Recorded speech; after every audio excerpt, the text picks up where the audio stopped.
પણ લંબ નેણી લજા ઘણી જેના પહોંચા પાતળિયા સર્જન હારે સર્જિયા દુનિયામાં એવી કોક જ કામનિયા કેવી બાય રૂપાળી હતી ઉગતો આંબો રાણ કોલંબો બારોટિયાની બરસી જૂની વાડીનો ભડકો ભાદરવા મહિનાનો તડકો પૂનમનો ચંદ્રમા હોળીની જ્વાળા હંકેલો તો મુઠ્ઠીમાં હમાય અને ઉડાડો તો આભમાં જાય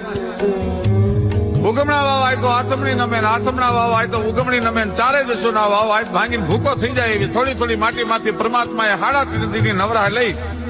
અને એક મીણની પૂતળી બનાવી લઈને એમાં પ્રાણ પૂરી દીધેલો કાઠી મૃગલીના જેવા નેણ ભૂખી સિંહણના જેવો કડનો લાખ દેવાના સગ જેવું જેનું નાક ચંદનના ઝાડવાની માથે શેષનાગ ઝપાટા ખાતો હોય એવો કડથી ઢળતો જેનો ચોટલો આઠમનો ચંદ્રમાં બરોબર મધ્ય હાથમાં આવીને ઉભો રહી ગયો એમ જળલાટ કરતો અડધે માથે કપાળ સારામાં સારા ઝવેરીને ત્યાંથી લાવી હાચા મોતી લાવી એને ખરલમાં એનું ઘૂંટી ઘૂંટીને એનું રેડવું કરી અને એક એક આંખમાં આડો ધોબો છાંટી દીધું હોય એવી ઝવેરાત વાળી આંખ્યું